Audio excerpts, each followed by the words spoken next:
All right, welcome back. Um, so last time we were talking about nuclear decay, and um, I was trying and failing miserably to keep the lecture short. So I cut out the last little bit, which was reactions involving neutrons. And um, a while back, um, one of your classmates asked uh, if I would go over uh, nuclear fission reactors, and and so I wanted to discuss kind of a conceptualized version uh, of a fission reactor. So let's look at uh, a decay reaction involving neutrons. So in this case, we have uranium 235. Um, if a neutron strikes the uranium 235 nucleus, it can uh, it can cause the spontaneous decay uh, of the uranium 235 nucleus into barium 141 and krypton 92, along with three neutrons. And so this is an interesting notion, right? One neutron in strikes a uranium 235, and you release some of the binding energy, um, and you get three neutrons out. And so this offers the opportunity for a chain reaction, right? Because one neutron interacting with one uranium 235 nucleus can generate three more neutrons that you could use to uh, uh, to interact with at most three more uranium 235 nuclei and and rapidly uh, run away with a tremendous amount of energy released. Now, in a fission reactor, you don't want to do that, right? Um, uh, you don't want to let the process run away like that, and so instead, you want to control it such that only one of these three neutrons at most, um, and ideally exactly, uh, uh, neutron strikes another uranium 235. And so let me, I've badly sketched uh, a model of a fission reactor. So let me start just here. Um, the the basic idea is you have the fuel rods. In this thought experiment, we're talking about uranium 235. Um, and then you have control rods, which will go in between the fuel rods. And the control rods you can lift in and out. Um, and all the control rods do is they serve to absorb stray neutrons. And so by tweaking um, how much of the fuel rods are exposed to line of sight to each other, you can uh, you can control the likelihood that one of these neutrons will be involved with another U-235 reaction, right? There's also some closed cycle uh, liquid in here. It could be water under very, very high pressure. Um, it could be I I some liquid salt, um, or molten salt, I suppose. Uh, and you're going to use a pump in this closed cycle to drive that hot liquid just around and around through this pipe. And there is a separate chamber here, and the idea here is to isolate one chamber from the next to minimize contamination to the extent possible. And in the second container, let me, uh, we're going to have a closed cycle with another pump uh, for water and steam. And so this very, very hot liquid in the this primary closed cycle loop that is exposed directly to the fuel rods um, will carry uh, uh, energy into this region where the pipe is going to be in thermal contact with water in this other chamber. Now the water will heat up, will boil, will produce steam. That steam at very, very high pressures is going to be pushed through this pipe into an electric turbine generator. Um, Effectively, it's going to force the fan blade to spin, and that fan blade um, will will drive a magnet through a coil and will produce uh, electricity. The steam, as it runs through this turbine generator, is then sent into yet another chamber. Um, and this is kind of a condensation chamber. So I've tried to badly draw steam here.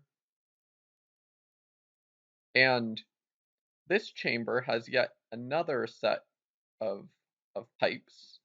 And this set of pipes is connected to cooling water from an external source. Um, and that water is sent through here. The steam comes in contact with this pipe with very great surface area and condenses on it. I've tried to draw little water droplets that turns that steam back uh, into a liquid where in this loop there is another pump that is now drawing this water back into here where it can be heated up by this pipe turned into steam, and so this loop continues also.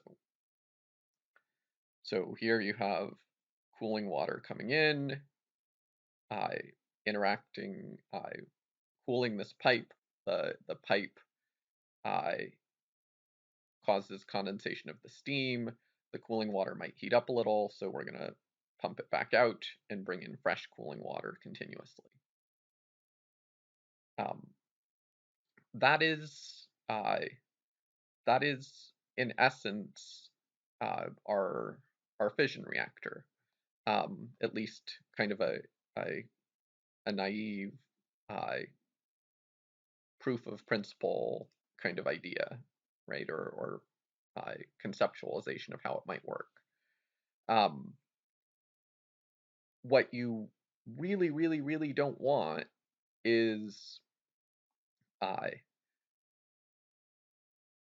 any leaking of whatever this fluid is, because it's going to be a way for these fuel rods to uh, to transfer energy as heat away, right? You don't want these fuel rods uh, to get so warm that they melt, because if they melt, they can pool together, and you can actually get to a point where um, you now have a critical mass where um, where now this process can can run away from you, right? Where all three of these neutrons are now interacting with another uh, uranium, and this process just runs away and releases more energy um, than you're going to be able to deal with,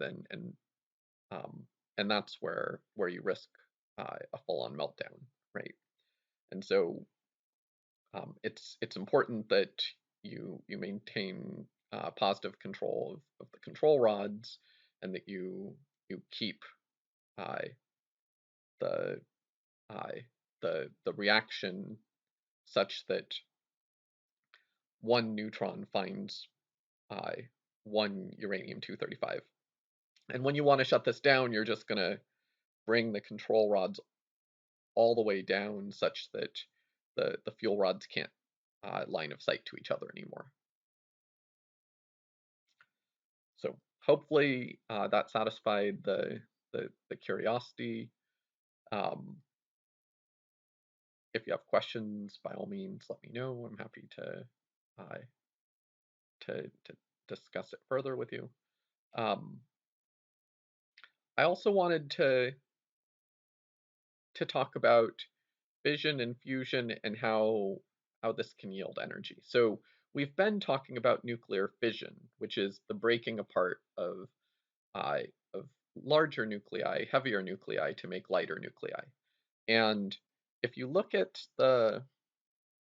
forgive me, the the binding energy per nuclear particle per nucleon in mega electron volts, plotted against the mass number of the nucleus, you notice something interesting here. Um, that the peak is actually with iron. Um, and so if you're using nuclei that have more mass per uh, uh, more mass per nucleon than iron, as you if you're doing this for high mass numbers, uh, like our uranium-235, right?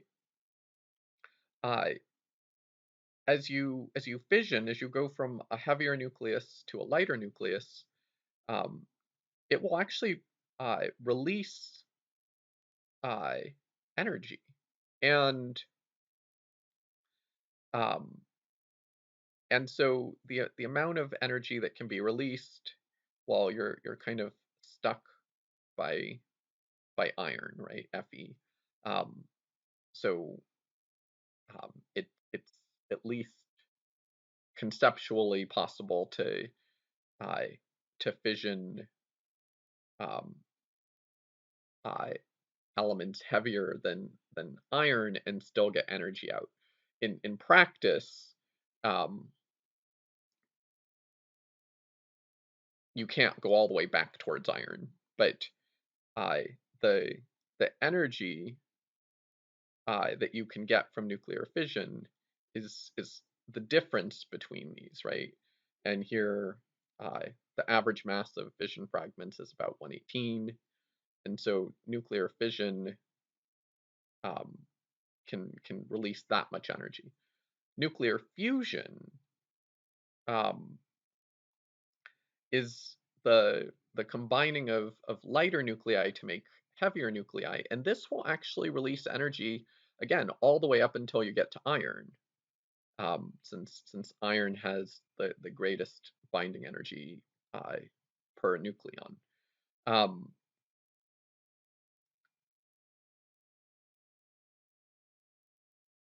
Note that the energy released in fusion is actually pretty substantial. Um, and this is actually the thing that stars utilize to hold themselves up against gravity during the main sequence part of their time uh, uh, in this universe. Um, during stellar evolution, the main sequence part of their existence. Um, I took this chart just for attribution's sake from hyperphysics Uh, um, again, it's a great resource. Highly highly recommend it. Let's quickly look at this proton-proton fusion chain. So this is one of the routes that a star like our sun uses uh, to turn hydrogen into helium. So it's actually I think the dominant one. Um, but in this chain, what you have, uh, again, uh, stars are mostly hydrogen, simplest atom, right? Uh, so if you take a pair of hydrogen nuclei, which in its simplest form is just a proton, right? If you take a pair of these, and at the high temperatures and pressures inside the core of the sun, uh, temperature, I think, core of the sun is around 15.5 million Kelvin, give or take. Uh, when these, and remember, temperature is a measure of the average translational kinetic energy per particle. So they're moving really, really fast um, at the very, very high temperatures, high pressures. They're close together. Um, they collide. Uh, the you can actually convert one of these protons into a neutron. Um, and in order to do that, you have to uh, emit a positron, an antimatter electron, that's the E plus, and an electron neutrino.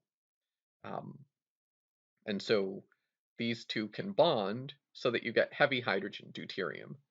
It's just a proton and a neutron, right? Uh, Meanwhile, if you do that elsewhere, so that uh, again you release a positron and electron neutrino, and again wind up with another deuterium. Uh, I'd like to point out that this positron, this antimatter electron, if it encounters an electron, it's going to annihilate and release a pair of photon. Um, and so there's energy released right there. Um, the uh, if these two deuteriums, the hydrogen twos, uh, then each collide with yet another hydrogen nucleus. I guess that's not fair. They're both hydrogen nuclei, but hydrogen 1 and hydrogen 2 collide with each other, and that happens at both of these sites. Um, the neutron can allow uh, this proton uh, to bond, and we'll now have a nucleus that has two protons in it, and that's helium. And so this is helium-3, a neutron with two protons. And again, we're going to allow that to occur at both sites so that now we have a pair of helium-3s. Now, these pair of helium-3s, by the way, I, I, a photon is released in um, in this bonding process. Now this pair of helium-3s can collide, and this will knock off a pair of protons, hydrogen ones, and we'll be left with uh, helium-4, two protons, two neutrons. And again, in this process, a lot of energy is released, right? So, um, there have been lots of efforts at um, considering whether or not this sort of fusion chain is possible here on Earth, um, because unlike this fission reaction where uh, the byproducts are themselves radioactive, um, in this sort of chain, note that the byproduct is helium, right, which is um, not uh, not radioactive. Um, Down the street from us at Lawrence Livermore National Labs is the National Ignition Facility. Um, might want to Google that. It's a really neat experiment where they use uh, many lasers directed at a very small volume from multiple directions to try and crush uh, heavy hydrogen pellets together to create helium and release energy in the process. A few years ago, uh, they crossed through the threshold where they release more energy than it costs to run the lasers, um, but they have not gotten to the point where they can collect all of that energy such that it's actually uh, not costing them more energy than they can regain, at least to my knowledge. Um,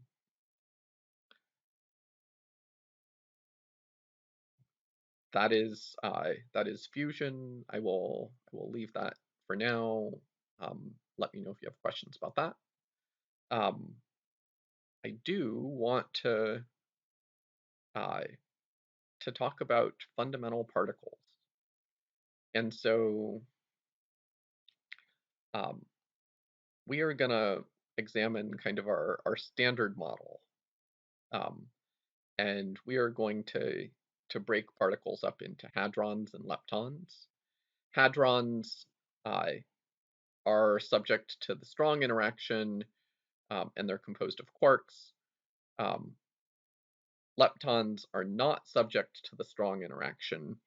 Um, by the way, uh, leptons are not subject to the strong interaction. Uh, they they are subject to the weak interaction. Um, they're uh, they're spin half particles, and we're going to name these fermions. So all spin half particles are fermions, and they must obey what's called Fermi statistics.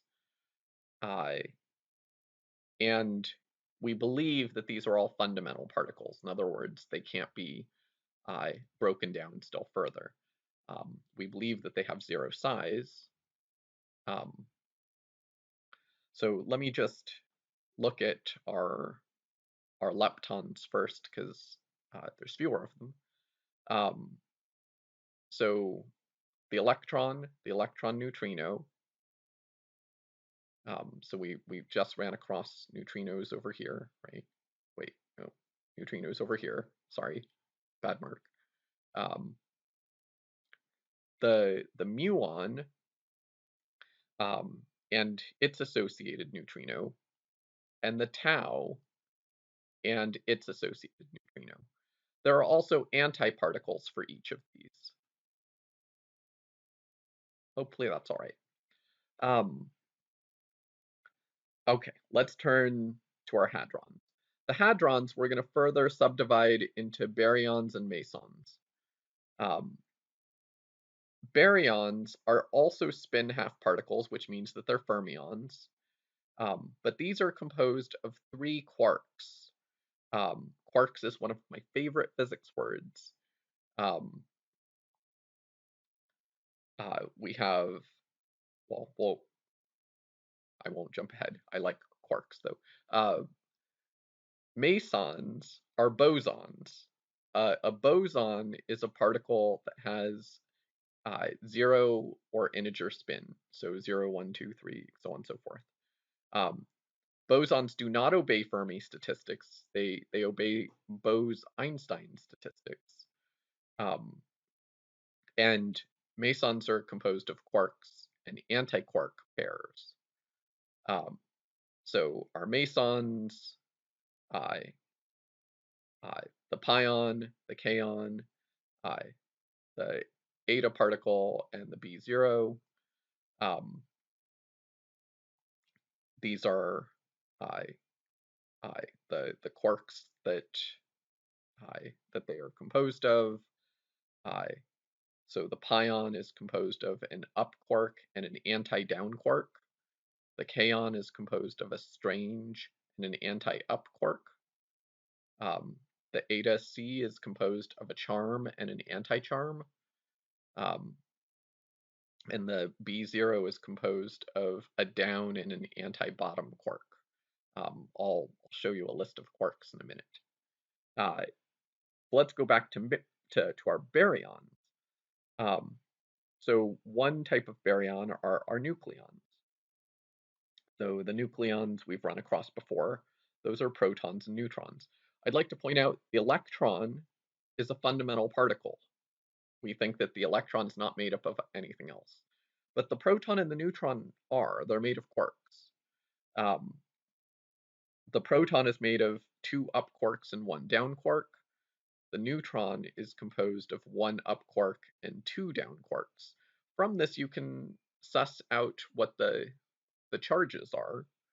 The proton is composed of 2 up quarks and a down quark. So as a trial, let's say that the charge of an up quark is 2/3 the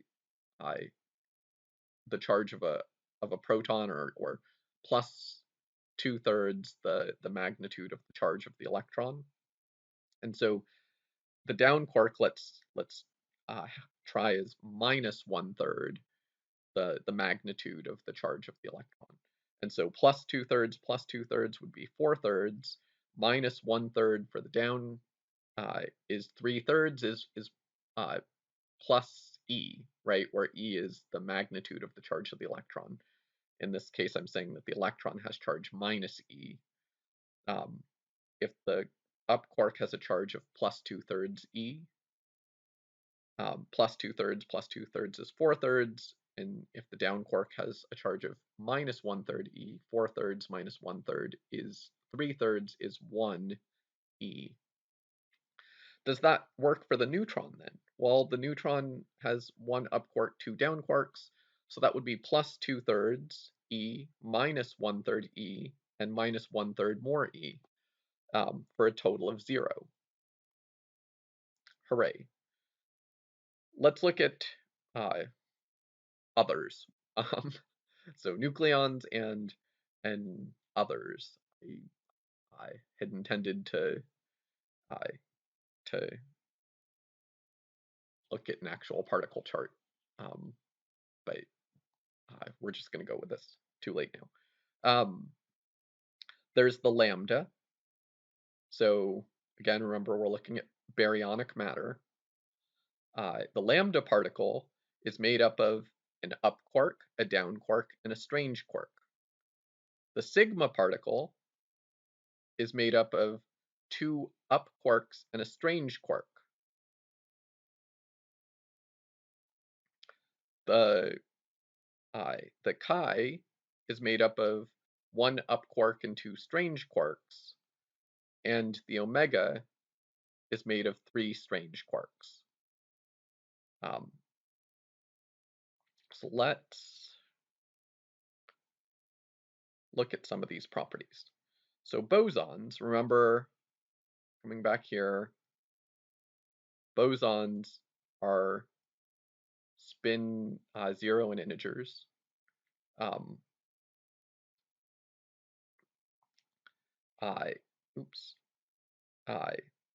There is the photon, which we've run across before. It has no mass and no electric charge. There's the W minus and the W plus bosons, kind of intermediate masses, right? And have charges of minus and plus 1 E, and that's associated with whether it's W minus or W plus. And then there's the Z0 boson, again, intermediate range mass and no charge. There is the mediator for the strong force, which is a gluon. Also no mass, also no charge. It has spin 1. These ones, the photon, the W's, and the Z, are all spin 1s, and they are used to mediate the electric force, the magnetic force, and the weak force. Lastly, we have uh, this Higgs boson, um, uh, which is uh, the particle associated with the Higgs field, and the Higgs field is how we think that fundamental particles have mass in our universe. Again, um, if the electron really is a fundamental particle, right? Meaning that it can't be broken down further. How come it has a mass of 9.11 times 10 to the minus 31 kilograms? Um, that seems odd, right? Um, why couldn't I split it in half and have something that's what is that, 4.555 times 10 to the minus 31 kilograms? Um, and and uh, uh, what we're assuming in this Higgs model is that there is a field that permeates our universe, this Higgs field, and uh, the the interaction of a particle with this field produces the what we observe as mass. Um, the photon doesn't interact with the Higgs field, and so it has no mass. But the electron does, and so it doesn't interact very strongly. That's why it has a very small mass, 9.11 times 10 to the minus 31 kilograms. Um, that is, so the more a particle interacts with this Higgs field, the more mass it should have. That's the model that we go with. Um, the the Higgs boson is uh, the particle associated with the field. Every field in our model needs to have an associated particle. And the Higgs boson is the particle associated with the field. Okay, so with the Higgs field. So fermions uh, have uh, spin half, spin 3 halves, 5 halves. It's integer times half, right? Um, and so leptons, there is the electron, and I use uh, nu sub e for the electron neutrino. Uh, I took this image from uh, cpepphysics.org, um, which is a really cool resource, and all these images are downloadable. Um, but they use this notation. Um, but you'll hear me call this the electron neutrino. Um, so forgive me if it's not quite the same. Um, there's also the muon and its associated neutrino, which I use nu mu for. And then there is the tau lepton, which is by far the heaviest of the of these leptons, right? Um, and it has an associated neutrino, which again I call nu sub tau. You can look at uh, the respective electric charges, 0 for all of the neutrinos, and -1 for each of the leptons. They all have anti-leptons, and the anti-leptons, instead of having -1 for the electric charge, they have +1 for the electric charge. The antineutrinos still have 0 electric charge. Quarks, I love quarks. Um, the we refer to them as having flavors. Um, this is more a remnant of when these were discovered. Things had interesting names. So Uh, there is the up, the down, the charm, the strange, and the top and bottom. And you can see the approximated masses, um, and these are also listed kind of in lightest to heaviest. And you can see the charges here, right? And this is consistent with what we had guessed based on what we know about the proton and neutron. Um, so up, down, charm, strange, top, and bottom. Hooray! And also notice that these are spin half particles, making them uh, making them fermions. Notice that that also means that both the proton and the neutron are going to be half integer spin because they're made of 3 of these, right? So hopefully that's all right.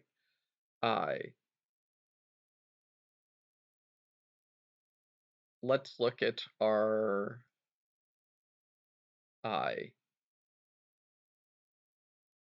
our baryonic and antibaryonic matter. There is the the the proton, which is up, up, down in terms of quark, charge +1. There is the mass.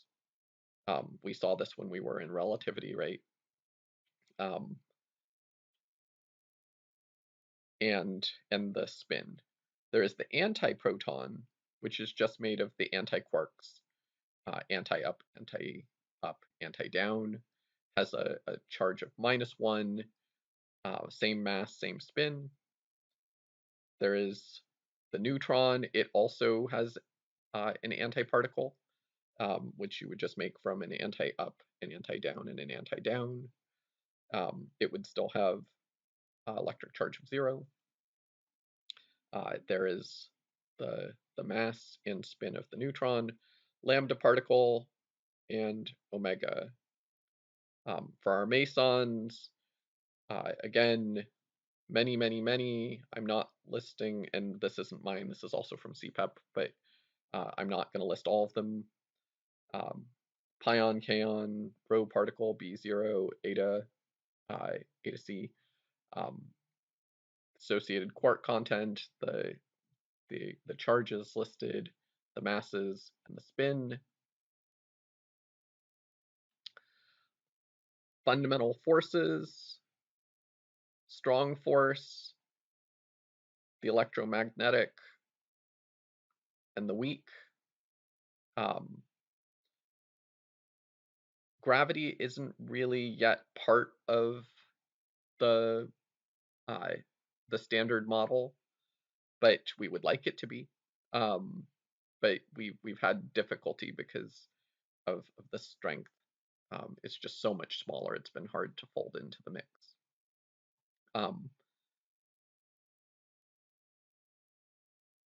Note the range over which it acts for electric and magnetic is infinite. For gravity, also infinite. The range of the strong force and the range of the weak force are both very small, right? Over very small distances, the strong force dominates, but then it falls off very, very rapidly.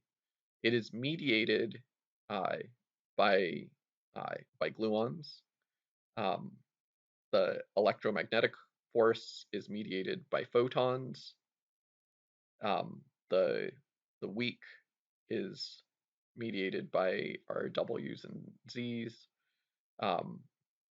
Very massive particles, spin 1. And gravity, again, infinite range, very weak. It's probably mediated by the graviton. We haven't found the graviton yet, but just gauging by what we've observed here, we think that should be true. Should have effectively 0 mass. We're gauging that because this particle also has an infinite range, or the electromagnetic force has an infinite range, it's mediated by a massless particle. So we think that the graviton should also be massless and also be integer spin, in this case integer 2. If you want to read more about this, again, Hyperphysics, awesome site. It's kind of cool. I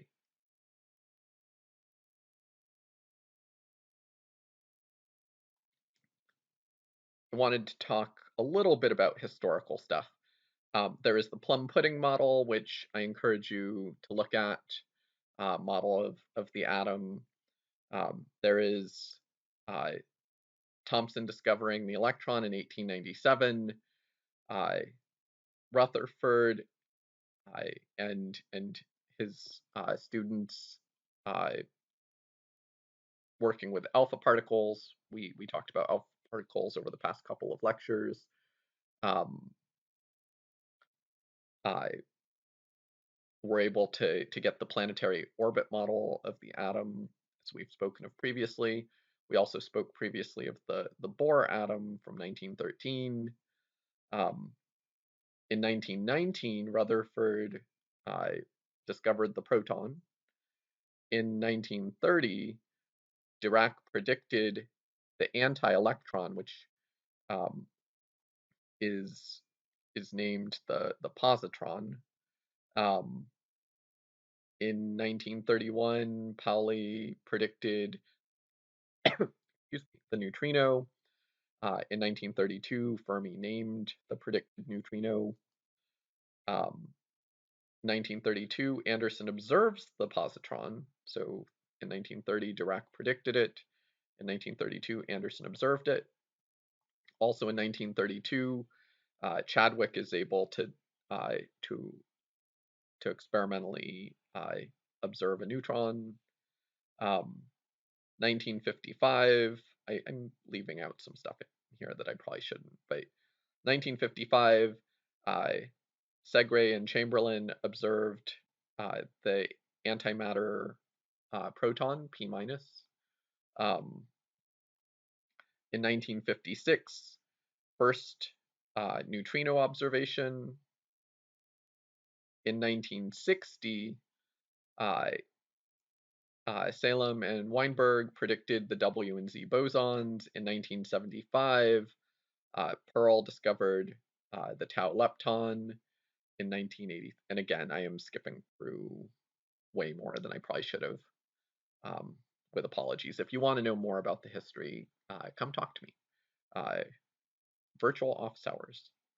1983, European Center for Nuclear Research um, observes the W and Z bosons. So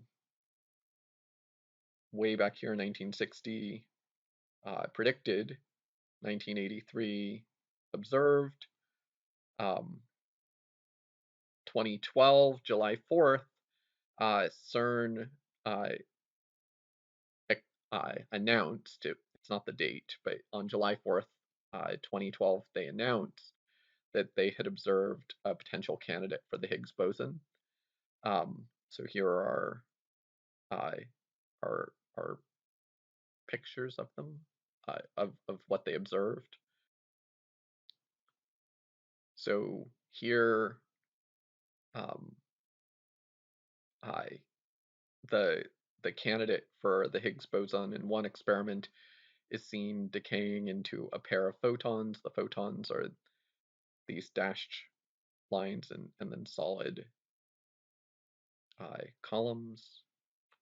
And so tracing it back, it's believed that that was the decay of a boson, of a Higgs boson. And I should be really careful here, because what they have observed is a particle consistent with the Higgs boson. They haven't gone so far as to say that this is it. It's just consistent with what theory would have predicted.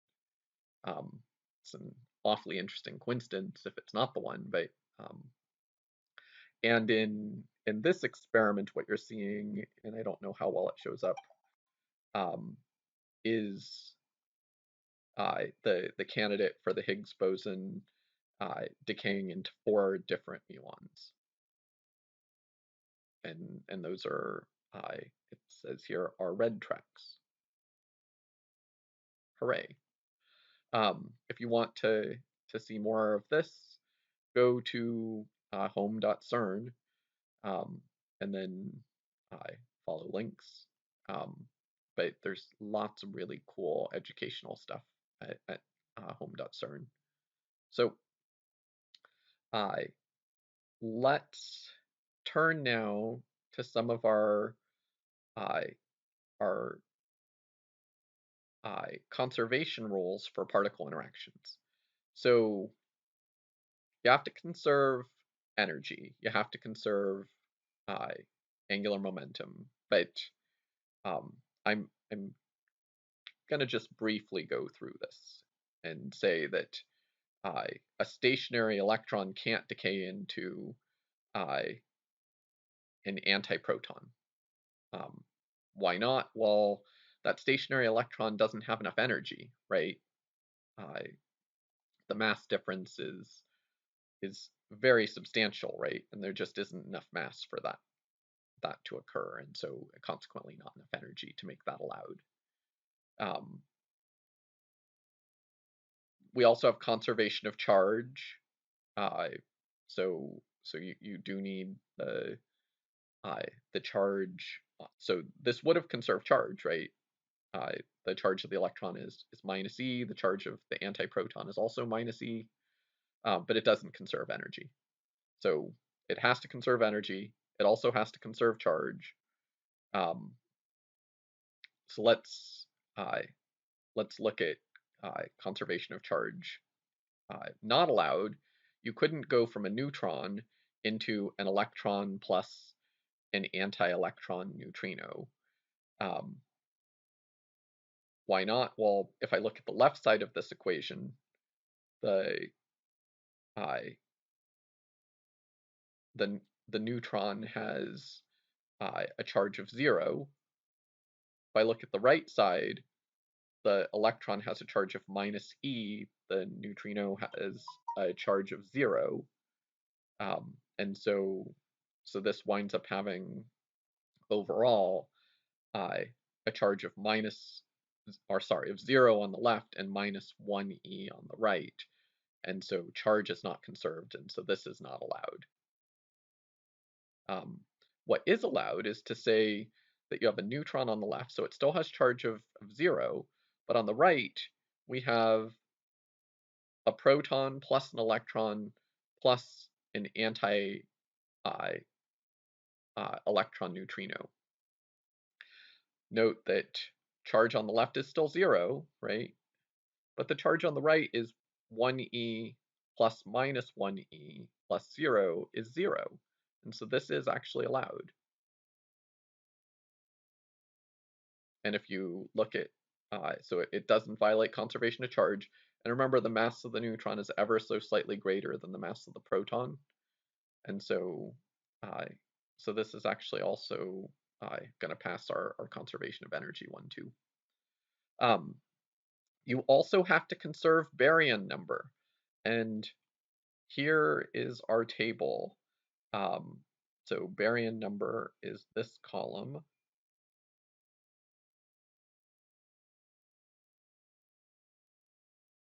Forgive me, I really thought that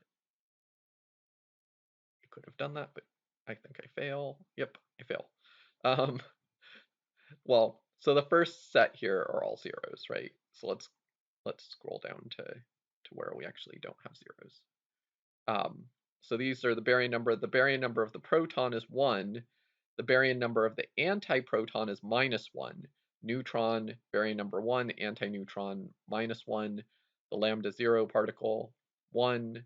The anti-lambda 0 would be -1. The sigma would be 1. The anti-sigma, uh, uh, positive sigma, sorry, uh, uh, plus and -1 for the particle and the antiparticle, and same for the negative sigma, right? So what we're saying here is that the non-antimatter version of the particle has, for the baryons, has a baryon number of 1. the anti-baryons will have a baryon number of -1. That's maybe the succinct way of saying this. So let's look at uh, conservation of baryon number. So not allowed, right? Not allowed. A proton plus a neutron has a baryon number of 1 plus 1 is 2 on the left. On the right, you have a proton plus uh, an antimuon plus a muon. Note that the muon has a baryon number of 0, as does its antiparticle. So here you'd have baryon number of 2 on the left, but baryon number of 1 plus 0 is 1 on the right. Baryon number is not conserved. This is not allowed. It is forbidden. Hopefully that's okay. You might be wondering, well, what about energy? Well, here you could say that the it looks like we got rid of our neutron here, right? If the kinetic energy of the particles on the right was great enough, it could actually account for this energy, right? So that's not why this fails. It didn't violate charge, right? There's +1 on the left. There's also +1 on the right. Didn't violate energy, but it's not allowed, and that implies that there is this conservation of baryon number needed. What is allowed is the following. You could have a proton plus a neutron turn into a proton plus a neutron plus a proton plus an antiproton.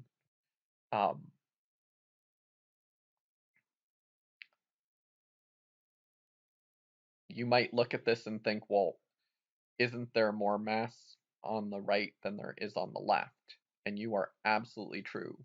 And so the only way that this is allowed is if these particles had tremendous amounts of kinetic energy at the beginning.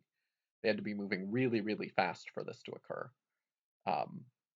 And in their interaction, in their collision or whatever, you could generate a proton plus a neutron plus another proton plus an antiproton. And if I look here, the charge on the left is just 1e plus 0, e is 1e. On the right, the charge is 1e plus 0 plus 1e is 2e minus 1e is back to 1e. So we have 1e on the left and 1e on the right. It doesn't violate the charge conservation. If these particles are moving fast enough, it doesn't violate energy conservation. And the number of the baryon number on the left is the same as the baryon number on the right. Hopefully that's okay. Conservation of lepton number. Here we need to call something out specifically, that you have to actually conserve the electron lepton number, the muon lepton number, and the tau lepton number. And so you have to conserve the total number of leptons, the total number of muons, and the total number of tau particles independently. So here, if you had a neutron and you just wanted to decay it into a proton plus an electron, this isn't allowed. It works out charge-wise, right? You can get this to work out energy-wise, but you can get this to pass the baryon test, right? One baryon on the left, one baryon on the right. But this doesn't occur. And so the way that you're going to get it to occur is you're going to add an anti-electron neutrino. And by doing that, you have a lepton number of 1 from the electron. The anti-electron neutrino has an electron lepton number of -1 instead of 1. And so now this has an electron lepton number of 1, and the anti-electron neutrino has an electron lepton number of -1. And so 1 plus -1 is 0. There is also 0 electron lepton number on the left. And so here you've now conserved electron lepton number, whereas this failed that test. There is, just to show you the pion, let's see where our pion went. The pion has, I know this is the pi minus, but the pi plus has lepton numbers of 0 because it's not a lepton, right? So there is a lepton number for electrons, muons, and tau on the left of 0. On the right, you can get a muon and an anti-muon neutrino. This has a muon lepton number of 1. This has a muon lepton number of -1, and so 1 plus -1 is 0. The muon lepton number on the right is 0, as it was on the left, because there were no muon leptons on the left. Notice that since there are no electrons or taus or associated neutrinos anywhere on either side of this, that we don't have to worry about trying to conserve those numbers. But they are conserved, right? Because it's 0 on both sides. Hooray! There is also conservation of strangeness. I'm going to skip that just in the interest of not making this too much of a moving target for you to study. So I am going to pause here. As always, you guys are awesome. Have wonderful days. Thank you for stopping by. Don't be strangers. Enjoy your day, but not so much so. See you next time.